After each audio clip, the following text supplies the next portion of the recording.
Kadang, pengkhianatan tidak datang dari orang asing. Kadang, ia datang dari meja makan yang paling kau percayai. Malam itu, aroma semur daging yang kaya rempah mengisi seluruh rumah besar milik keluarga Wijoyo. Di ruang makan, gelak tawa dan percakapan hangat mengalun, seolah tak ada rahasia di baliknya. Namun, di antara tawa itu, ada satu hati yang perlahan retak tanpa suara. Namanya Nadia. Perempuan sederhana yang menikah dengan Damar, seorang pria yang dulu ia pikir adalah takdir terbaiknya.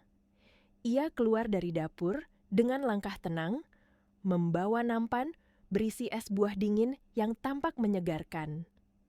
Tangannya gemetar sedikit, bukan karena beratnya nampan, tapi karena perasaan asing yang menggumpal di dadanya. Perasaan bahwa malam ini sesuatu akan berubah untuk selamanya. Ruang makan tampak megah dan hangat. Ada paman dan bibi Damar, para sepupu yang cerewet, keponakan-keponakan kecil yang berlarian di sudut ruangan. Dan di ujung meja panjang duduk Ibu Sulis, mertua yang selalu menatap Nadia seolah dirinya hanyalah kesalahan yang terbungkus dalam kesopanan. Senyum Nadia tersungging. Senyum yang telah ia latih selama bertahun-tahun. Senyum yang menutupi luka, menyembunyikan lelah. Ia menuangkan es buah ke dalam gelas satu persatu. Seseorang memuji, "Wah, Nadia memang paling bisa diandalkan. Semua hidangan ini dia yang masak sendirian." Tawa ringan mengiringinya. Tapi di balik tawa itu, Nadia tahu mereka hanya mengulang kalimat yang sama. Kalimat yang terdengar manis, tapi mengandung racun halus. Di kepalanya, Nadia ingin menjawab dengan jujur. "Ya, aku memang sendiri dalam segala hal." Tapi bibirnya hanya membalas dengan senyum lembut.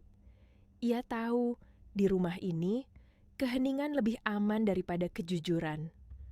Damar duduk di ujung meja, penuh percaya diri, menikmati setiap pujian yang mengalir untuk istrinya. Bagi Damar, setiap pujian untuk Nadia adalah cermin yang memantulkan kebanggaan dirinya sendiri.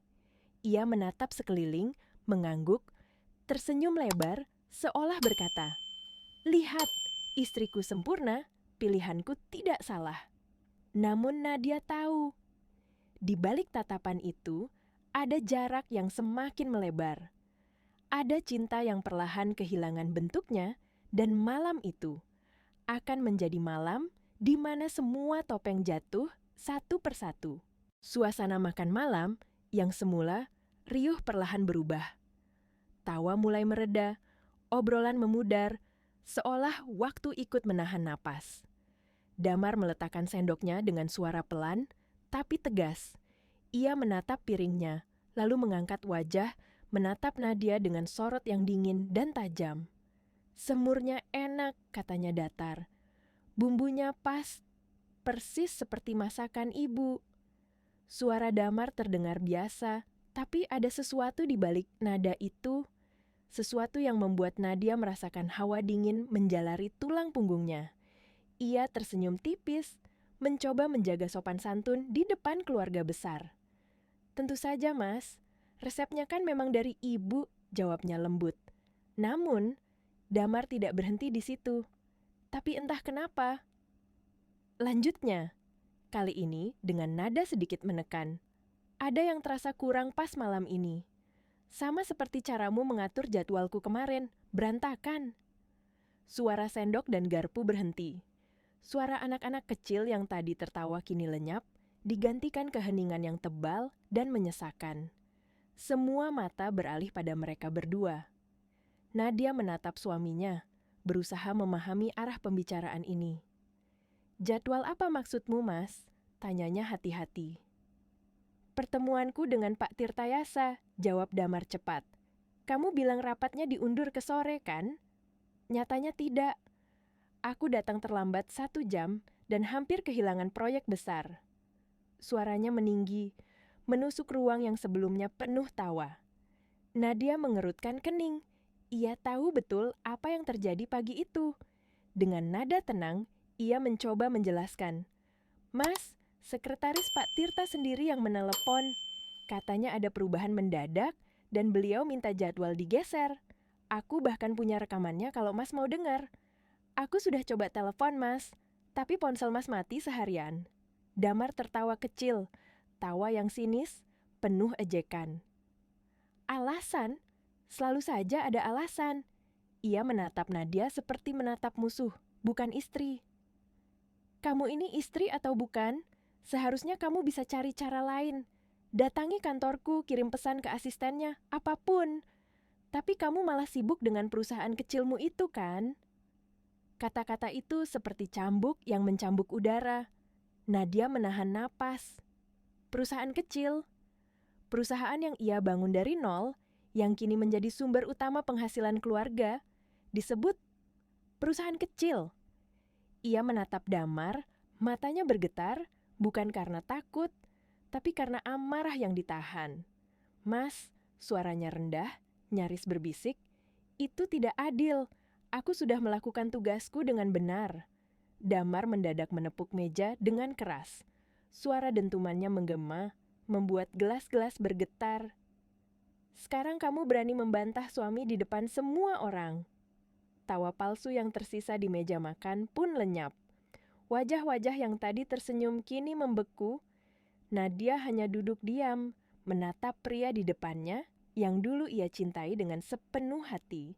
Kini menjadi sosok asing yang tak ia kenali. Dan di seberang meja, Ibu Sulis, mertua yang selalu haus kendali, tersenyum kecil. Senyum yang tidak seharusnya ada di tengah kehancuran sebuah rumah tangga. Senyum seorang penonton yang tahu bahwa pertunjukan baru saja dimulai. Suara Damar tiba-tiba memecah keheningan seperti petir yang menyambar malam. Aku sudah tidak tahan lagi, teriaknya lantang. Wajahnya merah, matanya berkilat penuh kemarahan dan kepuasan aneh. Ia berdiri, menunjuk lurus ke arah Nadia yang masih duduk tenang di kursinya. Aku muak dengan pembangkanganmu. Aku muak dengan sikap sok pintarmu. Dan aku muak hidup bersama perempuan sepertimu. Damar menarik napas panjang, lalu dengan suara yang menggelegar ia berkata, dengar semua, di depan kalian sebagai saksi, aku jatuhkan talak 3 kepadanya. Kata-kata itu meluncur tajam, membelah udara seperti pisau yang dingin. Ruang makan yang tadinya hangat kini membeku. Tak ada satupun yang berani bergerak. Beberapa paman dan bibi menatap dengan ekspresi pura-pura terkejut, tapi di mata mereka terselip kilatan rasa puas, seolah menonton drama yang sudah lama mereka tunggu. Nadia menatap suaminya tanpa ekspresi. Tidak ada air mata, tidak ada jeritan, hanya hening. Dunia seperti berhenti berputar sesaat, dan dalam keheningan itu terdengar satu suara, suara tawa yang serak, keras dan penuh kemenangan. Tawa itu milik Ibu Sulis. Ia berdiri perlahan, menepuk tangan seperti penonton yang baru saja menyaksikan adegan terbaik dalam sandiwara favoritnya. Bagus Damar, bagus. Akhirnya kamu sadar juga nak. Nadia menoleh pelan ke arah mertua yang kini berjalan mendekat. Wajahnya bersinar dengan kebencian yang memuaskan diri sendiri. Rasain, akhirnya anakku bebas dari beban sepertimu, katanya dingin. Sekelilingnya mulai berbisik, beberapa tersenyum sinis. Sekarang kamu jadi janda, makanya jadi istri itu harus tahu diri. Jangan cuma numpang hidup. Kata-kata itu menusuk seperti duri, tapi Nadia tidak bergeming. Ia hanya menatap sekeliling meja panjang itu. Wajah demi wajah yang dulu berpura-pura ramah kini memperlihatkan wajah asli mereka. Topeng-topeng yang dulu rapuh kini jatuh satu persatu. Mereka semua tahu. Mereka semua datang malam itu bukan untuk makan malam keluarga, tapi untuk menyaksikan kejatuhannya. Dan di saat semua menunggu air mata Nadia jatuh, di saat mereka haus akan pemandangan penderitaannya, perempuan itu justru tersenyum. Senyum kecil, dingin, nyaris tak terlihat. Tapi cukup untuk membuat tawa Ibu Sulis berhenti mendadak. Senyum itu seperti bayangan malam yang perlahan menelan cahaya. Di balik ketenangan itu, ada sesuatu yang berubah, sesuatu yang menakutkan, dan tanpa ada yang menyadari, malam itu, gelombang pertama dari badai balasan telah mulai berhembus. Damar menatap senyum Nadia yang tenang itu dengan kebingungan. Ia mengira akan melihat tangisan, histeria, atau permohonan maaf. Namun yang ia dapat hanyalah tatapan dingin, seolah-olah dirinya bukan lagi seseorang yang berarti. "Apa ini lucu bagimu?" bentaknya. Nadia menjawab pelan, suaranya lembut namun tajam. "Lucu sekali, melihat kalian semua berakting dengan sangat buruk." Ibu Sulis menegang. "Jaga ucapanmu, perempuan tidak tahu diri," teriaknya. Namun Nadia tak menoleh, matanya tetap tertuju pada Damar. "Jadi ini rencananya? Membuat drama kecil, menyalahkanku, lalu menjatuhkan talak di depan semua orang, agar kalian terlihat seperti korban." Belum sempat Damar menjawab, pintu depan terbuka. Langkah kaki seorang wanita bergema, anggun dan pelan, semua kepala menoleh. Dan di ambang pintu, berdiri sosok dengan gaun merah menyala yang menonjolkan setiap lekuk tubuhnya. Wajahnya penuh riasan tebal, bibirnya tersenyum congkak. Ia melangkah mendekat dengan percaya diri yang menusuk mata semua orang. Itulah Sandra, perempuan yang selama ini hanya menjadi bisikan di antara rumor, kini berdiri nyata di tengah rumah keluarga besar. Ia berjalan tanpa malu, langsung menggandeng lengan Damar, dan berbisik manja dengan suara cukup keras untuk didengar semua orang. "Sayang, akhirnya selesai juga dramanya. Aku menunggu di mobil dari tadi, lama sekali." Suara gemerisik terdengar di sekeliling meja. Beberapa menahan senyum, beberapa menunduk pura-pura terkejut. Namun, Nadia tetap diam. Ia menatap Damar dan Sandra dengan wajah tanpa emosi. Semuanya kini jelas. Permainan mereka sudah sampai di babak akhir. Ibu Sulis segera berdiri dan merangkul Sandra dengan penuh kasih. Ini baru menantu idaman ibu, cantik, penurut, dan tahu cara menyenangkan hati suami. Bukan seperti benalu yang itu. Ia menunjuk ke arah Nadia dengan dagunya, seolah Nadia hanyalah sampah yang tak lagi berguna. Damar mendongak dengan ekspresi puas, kemenangan terpampang di wajahnya. "Lihat Nadia, inilah penggantimu. Seseorang yang tahu posisinya.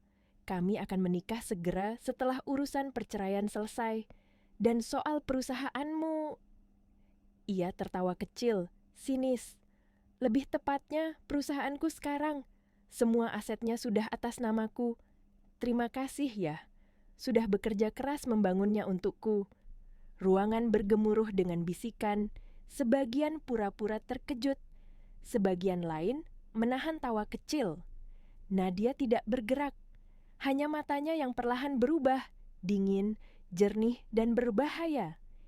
Ia tidak lagi terlihat seperti korban yang kalah, tapi seperti seseorang yang telah mempersiapkan medan perang jauh sebelum musuh menyadarinya. Damar semakin berani. "Anggap saja itu ganti rugi, karena aku sudah membuang 5 tahun hidupku bersamamu," katanya dengan nada meremehkan. Seketika, ruangan terasa hampa. Udara menjadi berat. Tapi lalu, sesuatu yang tak terduga terjadi. Nadia tertawa. Bukan tawa kecil, bukan tawa sinis, tapi tawa lepas, jernih dan menakutkan. Tawa yang menggema dan menelan seluruh ruangan. Semua orang terpaku. Sandra memeluk lengan Damar lebih erat, ketakutan. Damar menatap Nadia dengan mata membelalak. "Apa yang kamu tertawakan?" Nadia menghapus air mata kecil di ujung matanya, lalu berkata pelan, "Perusahaanmu?" Ia mencondongkan tubuh sedikit ke depan, nada suaranya kini berubah, tenang, dingin, dan penuh kuasa. "Apa kamu yakin sudah membaca semua dokumennya dengan benar, Damar?" Keheningan turun kembali, namun kali ini bukan karena takut, melainkan karena semua orang di ruangan itu bisa merasakan sesuatu yang akan berubah besar. Sesuatu yang akan mengguncang seluruh hidup keluarga itu. Tatapan Damar mengeras, tapi di balik kesombongannya terselip sedikit keraguan. "Apa maksudmu, Nadia?" Suaranya mulai goyah. "Kau pikir aku tidak tahu dokumen apa yang kutandatangani? Pengacaraku sudah mengurus semuanya." Nadia tersenyum lembut, senyum yang membuat bulu kuduk berdiri. "Pengacara yang mana? Pengacara murah yang kau sewa dengan uangku itu?" Ia menyandarkan tubuhnya ke kursi. Suaranya tenang, namun setiap kata terasa seperti belati yang diselipkan perlahan ke jantung lawan. "Apakah dia memberitahumu tentang klausul kecil di bagian bawah kontrak itu? Atau kau terlalu sibuk merayakan kemenanganmu bersama kekasih barumu ini?" Wajah Damar memucat, tatapannya melirik ke arah ibunya, tapi Ibu Sulis pun tampak kebingungan. Untuk pertama kalinya malam itu, keyakinan mereka mulai retak. Nadia mengambil tas tangannya, gerakannya lambat namun pasti. Ia mengeluarkan ponselnya, menekan sesuatu di layar, dan meletakkannya di atas meja. Suara nada sambung terdengar jelas di tengah ruangan yang tegang itu. "Halo, selamat malam Nyonya Nadia." Suara seorang pria berat terdengar dari speaker. "Selamat malam Pak Agung," jawab Nadia lembut. "Saya harap tidak mengganggu waktu istirahat Anda." "Tidak sama sekali Nyonya. Ada yang bisa saya bantu?" Nama itu membuat sebagian besar keluarga Damar saling berpandangan. "Pak Agung." Nama yang sangat dikenal di dunia bisnis dan hukum, pengacara korporat ternama. Dikenal karena memenangkan kasus-kasus besar dengan tangan dingin. Dan kini suara itu berbicara atas nama Nadia. "Pak Agung," lanjut Nadia, suaranya kini lebih dingin. "Tolong datang ke alamat yang sudah saya kirimkan tadi sore. Dan bawa semua hadiah yang sudah kita siapkan untuk keluarga Tuan Damar. Saya rasa mereka sudah tidak sabar untuk membukanya." Semua orang terdiam. Tak seorang pun berani bernapas keras. Kata-kata Nadia bergema seperti lonceng yang menandakan awal kehancuran. Damar tertawa paksa. "Lucu sekali, Nat. Kau pikir kami percaya? Tidak akan ada pengacara yang datang malam ini." Namun Nadia hanya tersenyum, matanya menatap jam di dinding. "Kita lihat saja, Mas." Detik demi detik berjalan. 5 menit terasa seperti 1 jam. Keringat dingin mulai muncul di pelipis Damar. 10 menit berlalu. Dan tiba-tiba dari luar rumah terdengar deru mesin mobil mewah yang berhenti bersamaan. Semua kepala menoleh. Lampu sorot mobil menembus jendela besar ruang makan menyilaukan mata. Dari luar, tampak 3 sedan hitam berkilau berhenti sejajar di halaman depan. Pintu-pintu terbuka bersamaan, dan sekelompok pria berjas gelap keluar dengan langkah mantap, membentuk barisan rapi. Dari mobil pertama, seorang pria berwibawa keluar. Rambutnya mulai memutih di pelipis, namun posturnya tegap dan karismatik.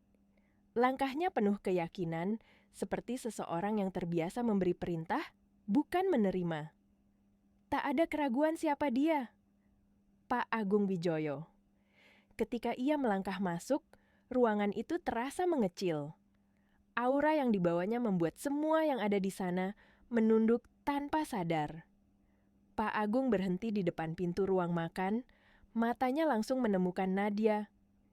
Ia mengangguk singkat, penuh hormat. "Nyonya Nadia," Nadia membalas anggukannya. "Terima kasih sudah datang secepat ini, Pak Agung." Pak Agung lalu menatap ke arah keluarga besar Damar. Suaranya berat, tenang, namun mengandung kekuatan yang tak bisa dilawan. "Selamat malam. Saya Agung Wijoyo. Di sini atas nama klien saya, Nyonya Nadia Setiarini.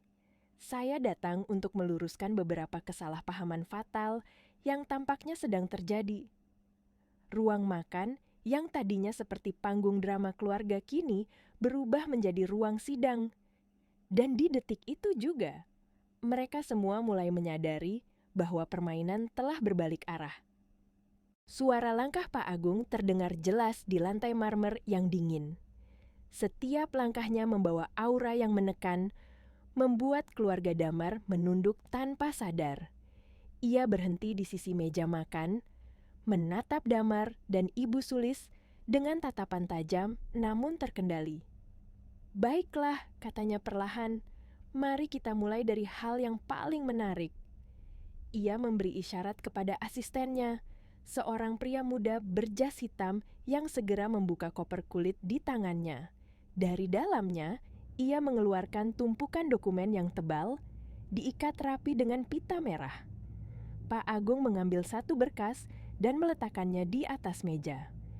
"Ini," katanya tenang, "adalah salinan akta pengalihan 51% saham PT Cipta Arsa Teknologi, perusahaan yang, menurut Tuan Damar, kini menjadi miliknya." Damar menatap dokumen itu dengan sombong, mencoba menegakkan bahunya. "Ya betul, itu dokumen sah. Semua sudah sesuai prosedur. Nadia sendiri yang menandatanganinya." Pak Agung tersenyum tipis, senyum yang tidak menyenangkan. Senyum yang biasanya muncul sebelum badai, menghancurkan segalanya. "Betul," ujarnya. "Tanda tangan itu memang asli. Tidak ada pemalsuan di sini." Sekilas kelegaan melintas di wajah Damar dan ibunya. Namun, hanya sekejap. "Tapi," lanjut Pak Agung, kali ini dengan nada pelan yang menegangkan, "apakah Anda sempat membaca seluruh isi dokumen itu? Sampai pada klausul kecil di halaman terakhir, bagian 11B subayat 4. Damar dan ibunya saling berpandangan. Wajah mereka kehilangan warna. Ibu Sulis mencoba menyela dengan nada sinis. "Ah, jangan mencoba menakut-nakuti kami dengan pasal-pasal kecil, Pak. Kami sudah memeriksa semuanya." Pak Agung menatapnya sebentar, lalu menunjuk bagian bawah halaman terakhir. "Silakan dibaca, Nyonya." Tertulis di situ, "Setiap pengalihan saham mayoritas mencakup pengalihan seluruh kewajiban perusahaan yang tercatat sampai dengan tanggal efektif transaksi." Ia berhenti sejenak, menatap Damar lurus ke mata. "Dengan kata lain, ketika Anda mengambil alih saham mayoritas itu, Anda juga otomatis mengambil alih semua utang perusahaan." Damar menelan ludah. "Utang? Perusahaan itu sehat. Laporan keuangannya sangat bagus." Pak Agung mengangkat alis, lalu memberi isyarat ke asistennya yang lain. Koper kedua dibuka. Dari dalamnya muncul setumpuk laporan keuangan tebal. "Ini laporan 3 bulan terakhir," kata Pak Agung sambil membuka lembar demi lembar. "2 bulan lalu, untuk proyek ekspansi besar, Nyonya Nadia atas nama perusahaan mengambil pinjaman dari konsorsium perbankan internasional." Ia berhenti, menatap Damar lama, dan menambahkan dengan suara rendah tapi menghentak. "Jumlahnya 2 triliun rupiah." Suara napas tertahan terdengar di seluruh ruangan. Ibu Sulis berdiri mendadak, hampir kehilangan keseimbangan. "Itu bohong, tidak mungkin," teriaknya. Pak Agung hanya tersenyum tipis.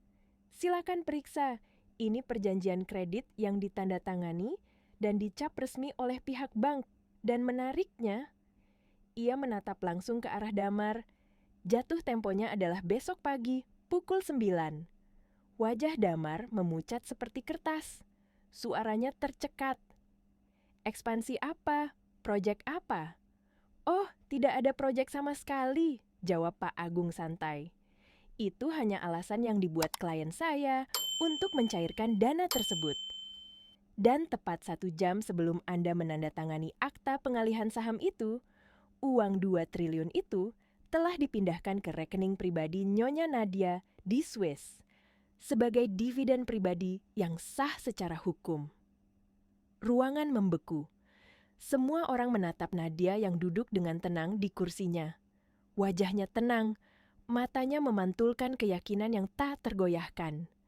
Dalam diamnya, ada kekuatan yang membuat siapapun menunduk. Pak Agung menutup map dokumen dengan suara lembut, tapi setiap klik terdengar seperti palu hakim yang mengetuk akhir dari segalanya. "Selamat Tuan Damar," katanya dingin. "Sekarang Anda adalah pemilik sah dari sebuah perusahaan yang memiliki aset ratusan miliar dan utang 2 triliun yang harus dibayar dalam hitungan jam." Damar terdiam, tubuhnya gemetar. Ia berusaha mencari kata-kata, tapi lidahnya keluh. Semua rencana besar, semua kebanggaan, semua pujian palsu hancur dalam sekejap. Dan di ujung meja, Nadia menatapnya dengan mata yang tenang. Tak ada amarah, tak ada dendam, hanya keadilan yang akhirnya menemukan jalannya. Damar terdiam, napasnya tersengal. Keringat dingin membasahi pelipisnya. Di wajahnya tergambar campuran ketakutan, keterkejutan, dan penolakan yang putus asa. Ia memandangi berkas di depan matanya seperti menatap vonis kematian. Namun, drama malam itu baru saja dimulai. Pak Agung menatap jam tangannya sebentar, lalu kembali berbicara. Suara beratnya kembali memenuhi ruang makan. Dan sebagai tambahan, katanya dengan nada nyaris santai, Direktur Keuangan dan Dewan Komisaris yang Anda sogok untuk memuluskan pengalihan saham itu, semuanya sudah menandatangani surat pengakuan. Mereka bersedia menjadi saksi dalam laporan resmi atas percobaan penipuan yang Anda lakukan. Ia berhenti sejenak, mengamati wajah Damar yang mulai kehilangan warna. Nyonya Nadia sudah menyiapkan bonus besar untuk kerjasama mereka. Suasana ruang makan kini benar-benar berubah. Tawa palsu telah menguap, digantikan oleh ketakutan murni. Semua orang di sana tahu, ini bukan lagi pertengkaran rumah tangga. Ini eksekusi. Ibu Sulis akhirnya meledak.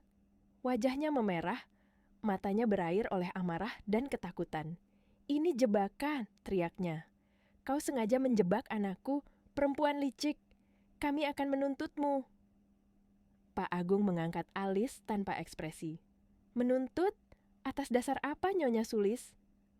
Nada suaranya tenang, tapi tajam seperti pisau yang baru diasah. "Klien saya tidak berbohong. Semua data dan laporan ini benar adanya. Jika Tuan Damar menandatangani tanpa membaca isi dokumen secara menyeluruh, itu bukan penipuan Nyonya. Itu kelalaian, atau lebih tepatnya, kebodohan." Kata terakhir itu menghantam seperti tamparan keras.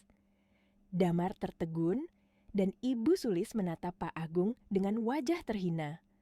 Namun, tak sanggup berkata apapun lagi.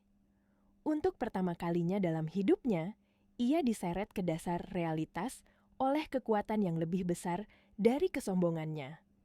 Pak Agung merapikan tumpukan berkas di hadapannya, lalu memberi isyarat pada timnya.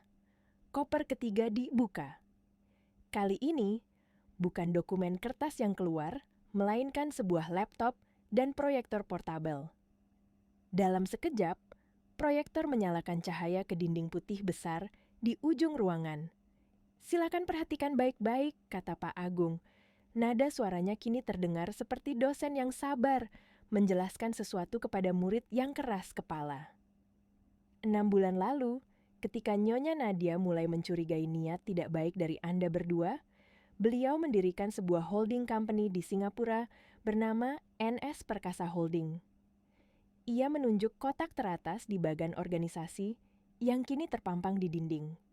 NS berasal dari inisial namanya Nadia Setiarini. Selama 5 bulan terakhir, beliau telah memindahkan seluruh aset vital PT Cipta Arsa Teknologi ke perusahaan induk tersebut secara bertahap dan sepenuhnya legal. Pak Agung menekan tombol di laptopnya. Daftar panjang bergulir di layar proyektor. Pertama, semua hak kekayaan intelektual, paten, kode sumber, dan merek dagang kini berada di bawah NS Perkasa Holding. Lisensi penggunaannya oleh PT Cipta Arsa berakhir otomatis saat kepemilikan mayoritas berpindah tangan. Itu berarti ia menatap Damar lurus-lurus. "Perusahaan Anda sekarang tidak punya produk, tidak punya teknologi, dan tidak punya hak apapun." Suara tercekik terdengar dari salah satu sepupu Damar yang bekerja di bidang IT. Ia menunduk, wajahnya pucat pasi. Ia paham artinya perusahaan itu mati. Pak Agung melanjutkan, tak memberi ruang bagi siapapun untuk bernapas. Kedua, seluruh kontrak klien dan data pelanggan telah dialihkan ke NS Perkasa Holding. Mulai besok, semua tagihan akan dikirim atas nama perusahaan baru tersebut. Ketiga, semua karyawan penting, tim riset, programmer, manajer proyek, sudah mengundurkan diri dari PT Cipta Arsa dan menandatangani kontrak eksklusif dengan NS Holding. Damar menatap layar proyektor itu dengan pandangan kosong. Dalam hitungan menit, seluruh kerajaannya yang ia klaim sebagai milik lenyap di depan matanya, satu demi satu, diseret oleh kenyataan hukum yang tak bisa ia bantah. Pak Agung menutup laptop, mematikan proyektor, lalu berkata dengan suara yang lembut namun mematikan. Jadi Tuan Dakmar, yang Anda dapatkan hari ini hanyalah sebuah nama perusahaan tanpa produk, tanpa aset, tanpa karyawan, dan dengan utang 2 triliun yang jatuh tempo besok pagi. Keheningan turun. Hening yang panjang, menyesakan, seperti ruang kosong setelah badai besar. Ibu Sulis terduduk lemas. Tubuhnya gemetar, matanya menatap kosong. Rencana yang ia bangun dengan penuh keserakahan, kini hancur berkeping-keping. Sementara Nadia hanya duduk tenang di kursinya, menatap pemandangan kehancuran itu tanpa senyum, tanpa amarah. Seolah ia hanya menyaksikan hasil kerja yang sudah lama ia rancang dengan sempurna. Keheningan yang menggantung terasa berat, seperti kabut yang menutup segala suara. Ibu Sulis menatap ke sekeliling, matanya bergetar, melihat ruang makan megah yang selama ini ia banggakan. Lampu kristal yang berkilau, meja marmer dari Italia, dan lukisan mahal di dinding. Ia menggenggam sandaran kursi erat-erat, seolah-olah dari benda itu masih tersisa sedikit kekuasaan. Setelah lama terdiam, ia memaksakan diri berbicara. "Setidaknya rumah ini masih milik kami," katanya dengan suara parau. "Rumah ini hadiah pernikahan Nadia untuk Damar. Ini istana keluarga Wijoyo. Tidak ada yang bisa mengambilnya."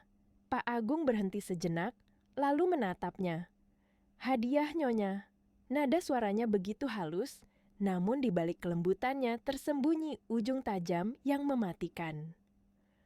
"Apakah ada akta hibah yang pernah Anda atau Tuan Damar tanda tangani?"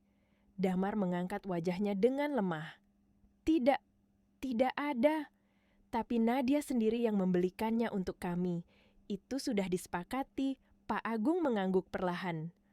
"Ah, jadi tidak ada dokumen hibah, hanya kesepakatan lisan."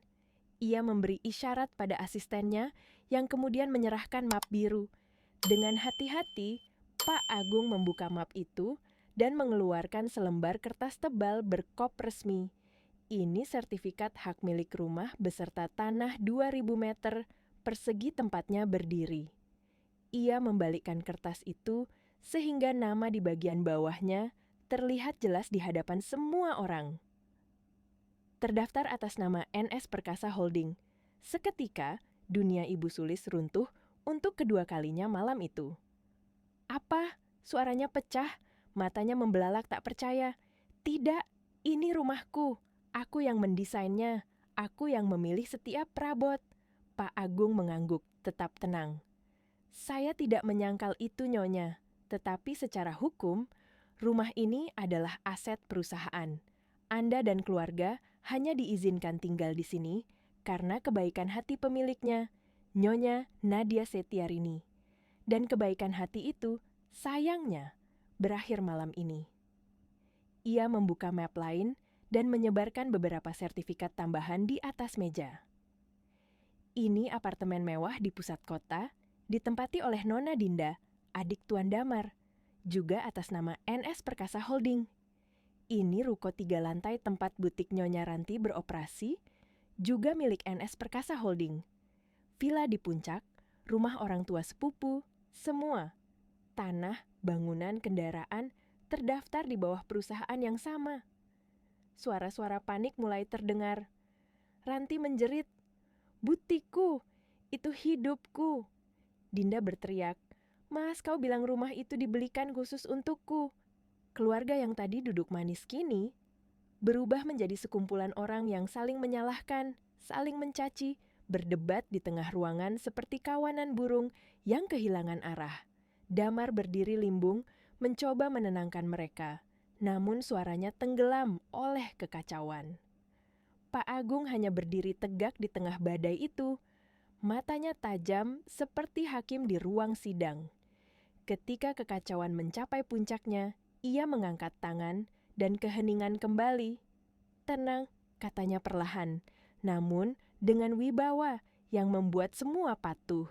"Klien saya, Nyonya Nadia, orang yang dermawan. Beliau tidak akan mengambil kembali semua properti itu malam ini. Anda semua akan diberi waktu 1 bulan untuk mengosongkan tempat yang Anda tempati.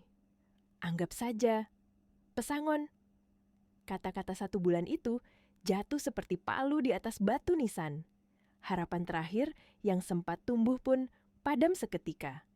Damar menatap ibunya yang kini terduduk lemah di kursinya. Semua harga diri, semua kebanggaan, semua kekuasaan yang dulu mereka banggakan lenyap. Dan di sisi lain meja, Nadia berdiri perlahan. Gerakannya tenang, anggun, namun setiap langkahnya membawa gema ke seluruh ruangan. Ia memandang wajah-wajah yang dulu menertawakannya, dan dengan suara lembut ia berkata, "Rumah ini bukan rumah kalian. Kalian hanya tamu yang lupa berterima kasih." Seketika, ruangan kembali senyap. Tamu-tamu itu menunduk, menatap lantai seperti anak-anak yang tertangkap basah. Hanya suara detik jam di dinding yang terus berdetak, menghitung mundur menuju kehancuran mereka berikutnya. Pak Agung menatap jam tangannya, lalu memalingkan wajah ke arah jendela besar yang menghadap halaman depan. Ia berbicara dengan nada yang tenang, namun menusuk. "Baiklah, ada satu hal terakhir yang harus dibereskan malam ini sebelum saya pamit. Kita bicara soal kendaraan." Semua kepala mendongak. Nada kalimat itu terdengar biasa, tapi di balik ketenangannya ada ancaman yang membuat dada berdebar. "Mercedes SL berwarna perak yang biasa Anda gunakan, Nyonya Sulis." Suara Pak Agung terdengar lembut, tapi penuh tekanan. "Mobil yang Anda banggakan kemanapun pergi, bukan?" Ibu Sulis menelan ludah. Wajahnya menegang. Mobil itu adalah simbol statusnya, kebanggaan yang selalu ia pamerkan kepada teman-teman arisan. "Itu hadiah ulang tahun dari anakku," katanya dengan suara bergetar, seolah kalimat itu bisa menyelamatkannya. Pak Agung hanya mengangguk ringan, lalu menatap Damar. "Dan Anda, Tuan Damar, Porsche 911 biru metalik, mobil impian setiap pria sukses. Saya dengar Anda sangat menyukainya. Deru mesinnya luar biasa, bukan?" Damar menatap kosong. Keringat dingin mulai muncul di dahinya. Ia sudah tahu kemana arah percakapan ini. Namun sebelum ia bisa menjawab, Pak Agung melanjutkan, "Juga 2 unit SUV putih dan hitam milik keponakan-keponakan Anda yang digunakan ke kampus dan kafe. Saya harap mereka menikmati kenyamanan itu." Ruangan hening. Semua menunggu, takut mendengar kelanjutannya. Lalu, Pak Agung berkata pelan, dengan suara yang bahkan lebih menakutkan daripada teriakan, "Sayangnya, semua kendaraan tersebut tidak pernah dibeli. Mereka semua merupakan fasilitas leasing korporat, dan perusahaan yang menyewanya adalah NS Perkasa Holding." Sebuah keheningan panjang mengikuti kalimat itu. Lalu suara kecil Sandra terdengar dari belakang Damar. "Itu tidak mungkin. Mobil-mobil itu ada di garasi kami. Itu milik pribadi." Pak Agung menatapnya dengan ekspresi datar. Jika fasilitas perusahaan diberikan kepada pihak yang bukan lagi memiliki hubungan dengan perusahaan, maka fasilitas itu harus dikembalikan. Efektif. Sekarang. Ia mengeluarkan ponselnya, menekan 1 nomor cepat, dan berkata singkat, "Bima, silakan masuk." laksanakan sesuai instruksi. Tak lama kemudian, suara deru mesin berat terdengar dari luar. Semua kepala menoleh ke jendela. Dari balik gerbang, 4 truk derek besar perlahan masuk ke halaman rumah. Lampu rotator kuning di atasnya berputar, memantulkan cahaya yang menari-nari di langit malam. Teriakan panik segera pecah. Damar berlari ke arah pintu, suaranya parau. "Jangan sentuh mobilku, itu mobilku." Namun 2 petugas keamanan berseragam hitam sudah menghalangi jalannya dengan sigap. Pegangan mereka kuat, tapi tidak kasar. "Maaf tuan," kata salah satu dengan nada hormat. "Ini perintah langsung dari pemilik aset." Damar meronta seperti hewan yang terluka. Di luar, truk derek mulai bekerja. Kait baja terpasang di bawah Porsche biru kesayangannya. Satu tim lain memasang pengait di Mercedes milik Ibu Sulis. 2 tim sisanya menuju garasi, mengambil SUV anak-anak muda keluarga itu. Ibu Sulis menjerit, berlari ke jendela, menempelkan tangannya di kaca. Jangan ambil mobilku, itu milikku." Suaranya pecah menjadi isak yang memilukan. Namun truk derek terus bergerak, menarik mobil itu perlahan keluar dari halaman dengan suara gesekan ban yang menyayat hati. Tangisan dan protes terdengar di mana-mana. Para keponakan menangis, menjerit histeris. "Apa kata teman-teman nanti? Bagaimana kami ke kampus besok?" Jeritan-jeritan itu hanya memperlihatkan betapa dangkalnya dunia mereka. Betapa mereka hanya tahu hidup dari apa yang bisa dipamerkan. Sandra berdiri di dekat pintu, menatap Damar yang meronta. Wajahnya yang cantik kini pucat, matanya bergetar di antara rasa takut dan jijik. Pria yang dulu ia banggakan kini tampak seperti bayangan lusuh dari dirinya yang dulu. Seorang pecundang yang bahkan tak mampu mempertahankan hartanya sendiri. Satu persatu mobil mewah itu diangkat dan ditarik keluar dari gerbang besar. Deru mesinnya perlahan menjauh, meninggalkan halaman kosong dan sunyi. Lampu-lampu derek yang berputar masih terlihat di kejauhan sebelum akhirnya lenyap di balik kegelapan malam. Hening yang begitu pekat, sampai suara napas pun terdengar menggema. Yang tersisa hanyalah keluarga hancur yang berdiri tanpa kebanggaan, tanpa nama, tanpa harta, tanpa arah. Damar akhirnya berhenti meronta. Ia jatuh berlutut, menunduk di lantai dingin, bahunya bergetar hebat. Ibu Sulis bersandar di dinding, wajahnya kosong. Sandra perlahan melangkah mundur, lalu berbalik, keluar dari rumah itu tanpa sepatah kata pun. Meninggalkan puing-puing kehidupan yang dulu ingin ia rebut. Di meja makan, Nadia masih duduk diam. Ia menatap keluar jendela, menyaksikan mobil terakhir menghilang dari pandangan. Wajahnya tetap tenang. Tidak ada senyum kemenangan, tidak ada kepuasan, hanya keheningan. Dan dalam keheningan itu, Ibu Sulis terseduh lirih, membisikkan sesuatu yang hanya bisa didengar oleh dirinya sendiri. Semua ini mimpi buruk. Namun tidak, ini bukan mimpi. Ini kenyataan, dan mereka akhirnya terbangun di dunia yang pernah mereka ciptakan sendiri. Rumah besar yang dulu penuh tawa kini berubah menjadi neraka sunyi. Tidak ada lagi aroma rempah, tidak ada lagi cahaya keemasan dari lampu kristal. Yang tersisa hanya udara dingin dan tatapan kosong. Pak Agung berdiri di tengah ruangan, tenang seperti hakim yang baru saja menjatuhkan vonis akhir. Ia menatap Nadia, dan dengan suara hormat ia berkata, "Klien saya, Nyonya Nadia, ingin menutup malam ini dengan cara yang elegan."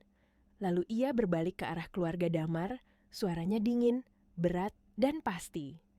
"Mulai detik ini, kalian bukan lagi penghuni rumah ini. Status kalian adalah tamu tak diundang.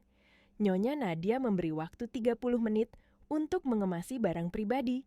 Hanya 1 koper atau 2 tas per orang, tidak lebih."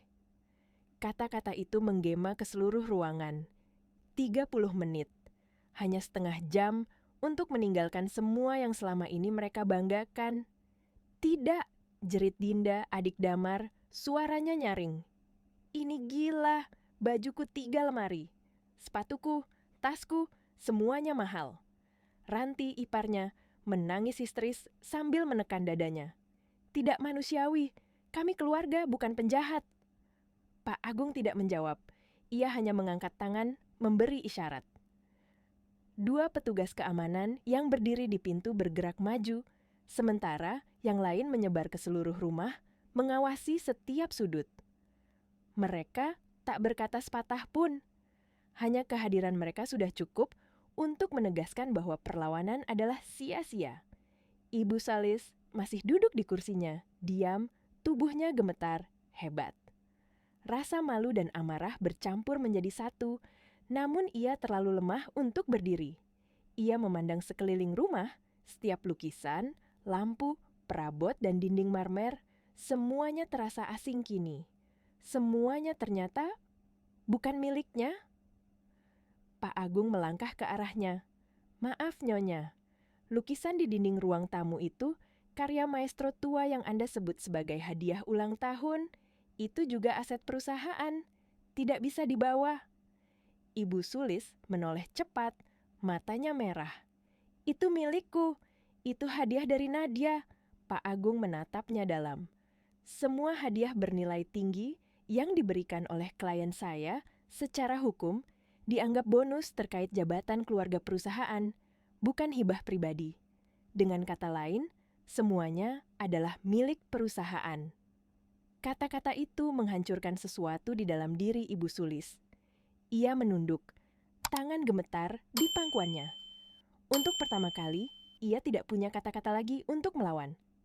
Sementara itu, di lantai atas, suara gaduh terdengar. Anggota keluarga berlari-lari, mengemasi apa yang mereka bisa. Pakaian, perhiasan, foto keluarga. Tangisan, teriakan, dan suara koper diseret bercampur menjadi satu simfoni kehancuran. Para wanita yang dulu berjalan anggun kini berlari, dengan rambut acak-acakan dan wajah penuh air mata.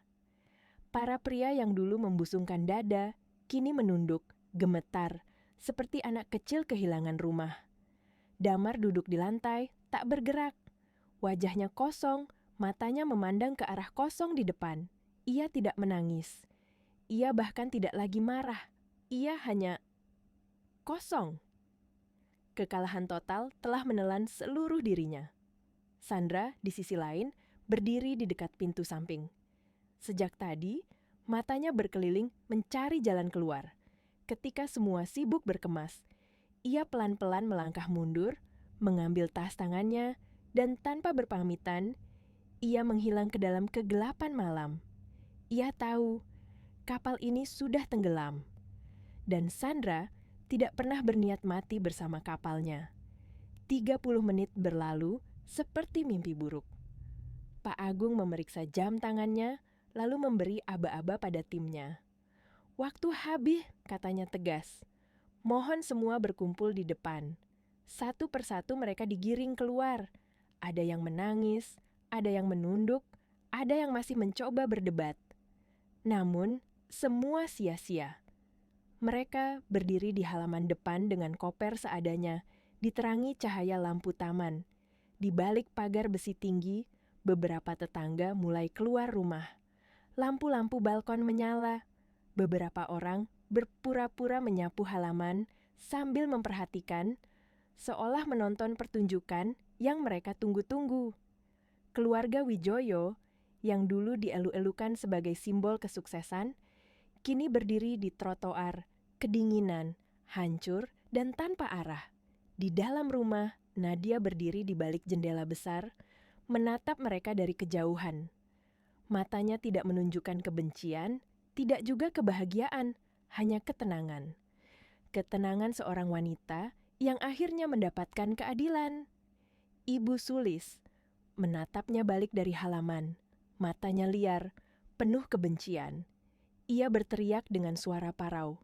Perempuan ular, kau pikir kau menang? Aku kutuk kau. Kau akan hidup sendirian selamanya. Tidak ada yang akan mencintaimu. Ia berlari ke arah pintu, berusaha menubruk kaca, tapi dua petugas keamanan sudah menahannya sebelum ia sempat menyentuh pegangan pintu. Jeritannya menggema di halaman, namun tak seorang pun menghiraukannya. Damar menatap ibunya, lalu menunduk. Tidak ada lagi yang tersisa. Ia bahkan tidak mencoba menolong. Ia tahu semua sudah berakhir. Gerbang besi besar rumah itu menutup perlahan. Suara dentumannya bergema, seperti segel terakhir sebuah takdir. Di balik kaca, Nadia tetap berdiri diam. Tak ada senyum kemenangan, hanya embusan napas panjang. Ia memejamkan mata sejenak, seolah mengucapkan selamat tinggal pada masa lalu yang berat.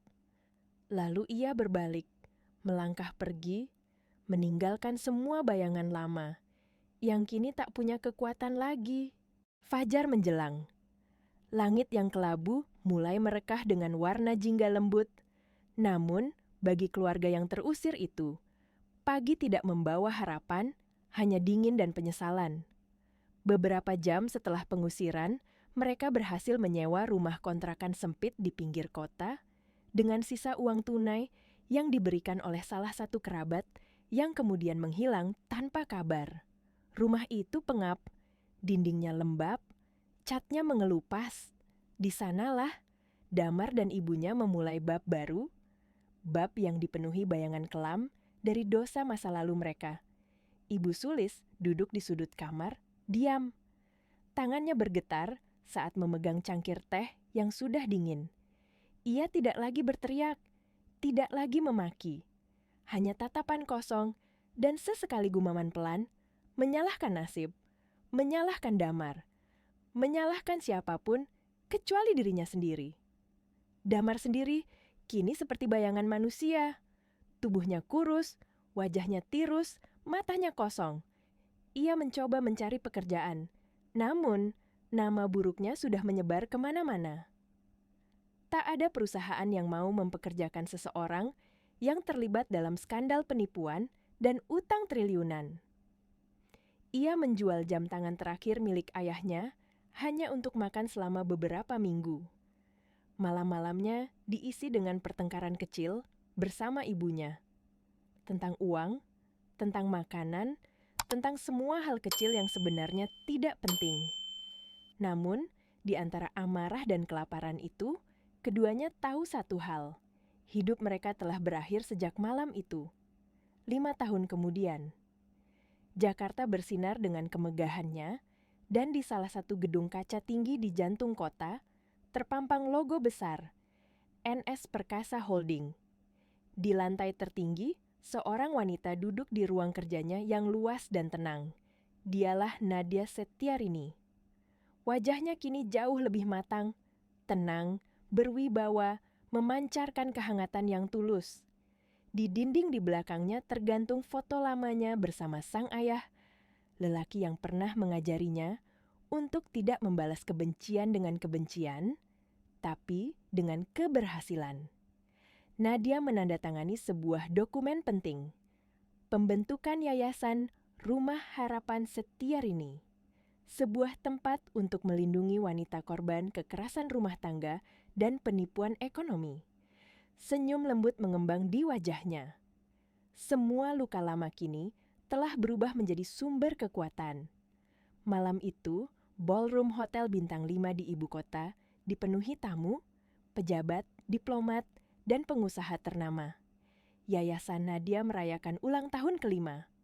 Lampu kristal berkilau, alunan orkestra mengisi udara. Di tengah ruangan berdiri Nadia, anggun dalam gaun biru safir sederhana namun elegan. Di sampingnya, seorang pria jangkung dengan tatapan lembut menatapnya penuh kebanggaan. Aditya Rahman, seorang arsitek yang membantu merancang rumah-rumah aman bagi yayasan secara cuma-cuma. Hubungan mereka bukan rahasia. Mereka adalah pasangan yang dipuji bukan karena kekayaan, tetapi karena visi dan kasih yang mereka bagi untuk sesama. Nadia naik ke panggung. Suaranya mengalun tenang, menggema ke seluruh ruangan. 5 tahun yang lalu, yayasan ini lahir dari mimpi. Mimpi bahwa tidak ada lagi perempuan yang harus merasa sendirian ketika menghadapi kegelapan. Setiap luka bisa menjadi kekuatan. Setiap air mata bisa menumbuhkan harapan. Tepuk tangan menggema panjang. Di antara kilau lampu dan tawa bahagia, Nadia tersenyum tulus. Di matanya tidak ada lagi dendam. Kenangan pahit yang dulu menghancurkannya kini hanya tinggal cerita. Cerita tentang seorang perempuan yang memilih bangkit, bukan membalas. Sementara itu, di sudut lain kota, di bawah panas matahari yang membakar, seorang pria kurus mendorong gerobak semen di lokasi pembangunan. Tangannya kapalan, kulitnya terbakar matahari. Ia berhenti sejenak, menyeka keringat dari wajahnya. Saat itu, dari ponsel seorang pekerja, terdengar berita dari televisi kecil. Wawancara dengan Nadia Setiarini, pendiri rumah Harapan Setiarini. Gambar Nadia yang tersenyum damai muncul di layar. Wanita ini benar-benar luar biasa, kata salah satu pekerja. Dulu suaminya jahat katanya, tapi lihat sekarang dia membantu banyak orang. Pria kurus itu menunduk dalam-dalam, matanya basah. Dialah Damar. Setiap kata pujian untuk Nadia seperti pisau yang menembus dadanya. Ia menatap tanah, mencoba menahan air mata, tapi gagal. Tak ada lagi kemarahan. Yang tersisa hanyalah penyesalan. Penyesalan yang tidak akan pernah berakhir. Di panti jompo pemerintah di pinggiran kota, seorang wanita tua duduk di kursi roda, menatap jendela berdebu. Wajahnya pucat, satu sisi tubuhnya lumpuh karena stroke. Ia menggumamkan satu nama berulang kali dengan nada penuh kebencian. Nadia, Nadia. Itulah Ibu Sulis yang dulu menertawakan menantunya di meja makan, kini duduk sendirian, ditinggalkan semua orang, terjebak dalam tubuh yang tak lagi mampu bergerak dan pikiran yang dipenuhi kutukan yang tak lagi didengar siapapun. Keadilan tidak selalu datang dalam bentuk balas dendam. Kadang ia datang dalam bentuk keheningan. Ketika mereka yang berbuat salah dipaksa hidup cukup lama untuk menanggung akibat dari perbuatannya sendiri. Dan Nadia, ia tidak hidup dengan membalas, melainkan dengan membangun dunia baru dari reruntuhan masa lalunya. Ia menatap langit malam dari balkon apartemennya. Angin lembut meniup rambutnya pelan. Dalam keheningan itu, ia tersenyum kecil dan berbisik, "Terima kasih, karena pernah menghancurkanku. Tanpanya, aku takkan pernah belajar menjadi sekuat ini." Lampu-lampu kota berkilauan di bawah sana, seperti ribuan bintang yang turun ke bumi. Dan di tengah cahaya itu, perempuan bernama Nadia Setiarini berdiri tegak, menjadi simbol bahwa kadang keadilan paling indah adalah hidup dengan damai. Sementara musuhmu tenggelam dalam penyesalannya sendiri.